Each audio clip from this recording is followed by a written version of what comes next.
ఆయన ఒక కమిటీని కాన్స్టిట్యూట్ చేసి మీ అన్ని హాస్పిటల్స్ని విజిట్ చేయించి, ఎందుకంటే చాలామందికి గవర్నమెంట్ హాస్పిటల్కి వెళ్ళంగానే ఇంకా ప్రాణాలు పోతాయేమో, గవర్నమెంట్ హాస్పిటల్కి వెళ్ళడం అంటే బ్రతకడానికి కాదు చావడానికే వెళ్తున్నామేమో అనే ఒక అభిప్రాయం చాలామందిలో నాటుకుపోయింది. ఆ అభిప్రాయం నుంచి ప్రజలను దూరం చేయాలనేది నా ఆలోచన. ప్రభుత్వం ప్రజల యొక్క వైద్యం కోసం చాలా మొదటి ప్రాధాన్యత ఇస్తుంది. ప్రభుత్వానికి అత్యంత ప్రాధాన్యతలో విద్య, వైద్యం ఈ రెండిటికి హయ్యెస్ట్ ప్రయారిటీ కింద మేము ఫండ్స్ దాదాపుగా ఇప్పుడు 11,500 కోట్లు ఈ రంగానికి రాష్ట్ర ప్రభుత్వం బడ్జెట్ కేటాయించింది. ఒక సంవత్సరంలో 21,500 కోట్ల రూపాయలు విద్య కోసం కేటాయించాం. సో నేను ముఖ్యమంత్రిగా బాధ్యత చేపట్టిన తర్వాత పేదలకు ఉచితంగా వీలైనంత మేరకు వైద్యాన్ని అందించాలి, పేదలకు నాణ్యమైన విద్యను అందించాలనే ఒక ప్రాధాన్యత క్రమాలు పెట్టుకొని మేము ముందుకు వెళ్తున్నాం.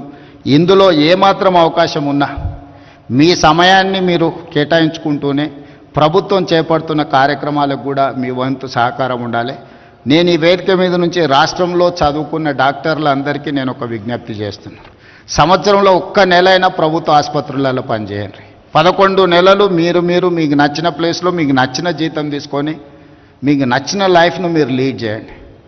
సోషల్ రెస్పాన్సిబిలిటీ కింద సంవత్సరంలో ఒక్క నెల ఎక్కడైనా మీకు ఏదో ఒక హాస్పిటల్లో ఒక నెల రోజులు డాక్టర్లు సమయం కేటాయించి పేదలకు వైద్యం చేస్తే డెఫినెట్గా you will get that pleasure.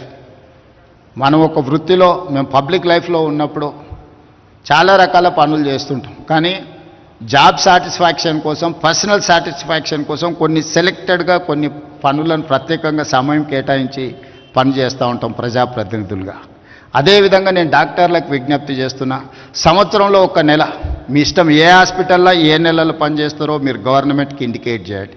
నేను అధికారులకు చెప్పిన, not only in Hyderabad, in Telangana, అమెరికాలో చాలామంది డాక్టర్లు ఉన్నారు. వాళ్ళ పేరెంట్స్ని చూడడానికో ఫ్యామిలీని కలవడానికో స్పెషలిస్టులు ఇండియాకు వస్తున్నారు.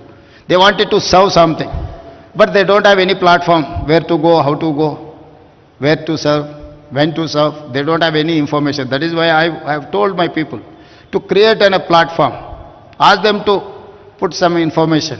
వాళ్ళు ఎప్పుడు మన దగ్గరకు వస్తుండ్రో, ఏ సమయం ఇవ్వగలుగుతారో, కనీసం ఒక 1 వీక్ ఇచ్చిందంటే ఆ 1 వీక్లో నిమ్స్లోనో ఉస్మానియాలోనో ఎక్కడైనా స్పెషలిస్టులు ఆ పేషెంట్లను అడ్రస్ చేస్తే వాళ్ళు అట్లీస్ట్ ఫిజికల్గా ఒకసారి చూస్తే తర్వాత ఆన్లైన్ అయినా వాళ్ళు అడ్వైజ్ చేయడానికి అవకాశం ఉంటుంది. సో ఈరోజు ఆర్టిఫిషియల్ ఇంటెలిజెన్స్ నుంచి సాంకేతిక రంగంలో one of the best city జీసీసీలో కానీ ఐటీ కంపెనీలో కానీ ఈరోజు ప్రపంచంలో Hyderabad one of the destination. So మనం ఈ సాంకేతిక నైపుణ్యాన్ని ఉపయోగించుకొని హెల్త్ సైడ్ కూడా మనం పనిచేయాలి. రీసెంట్గా నేను ఏవియేషన్ మినిస్టర్ను కలిసినప్పుడు కూడా మిడిల్ ఈస్ట్ కంట్రీస్ నుంచి పేషెంట్లు రావడానికి ఉన్నారు, కానీ డైరెక్ట్ ఫ్లైట్ కనెక్టివిటీ లేదు.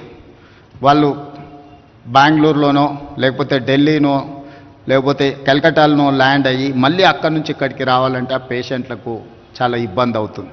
అందుకే సివిల్ ఏవియేషన్ మినిస్టర్ను నేను కలిసి మిడిల్ ఈస్ట్ కంట్రీస్ నుంచి వీక్లీ ట్వైస్ అన్న డైరెక్ట్ హైదరాబాద్ ఎయిర్పోర్ట్లో ల్యాండ్ అయ్యే విధంగా విమాన ప్రయాణ సౌకర్యాలు కల్పిస్తే హైదరాబాదులో ఇంకా మనము అభివృద్ధి చెందడానికి, ఇంకా పేషెంట్లకు ఎక్కువ సేవలు అందించడానికి సిఐఐ స్టాటిస్టిక్స్ ప్రకారము సంవత్సరంలో 2,20,000 మంది పేషెంట్స్ హైదరాబాదు నగరంలో విదేశాల నుంచి వచ్చి వైద్య సహాయం పొందుతున్నారని ఒక లెక్కలు.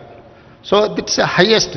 అంటే మన దేశంలో ఉండే మెట్రోపాలిటన్ నగరాలలో హైదరాబాద్కు వస్తున్న వాళ్ళు చాలామంది ఉన్నారు.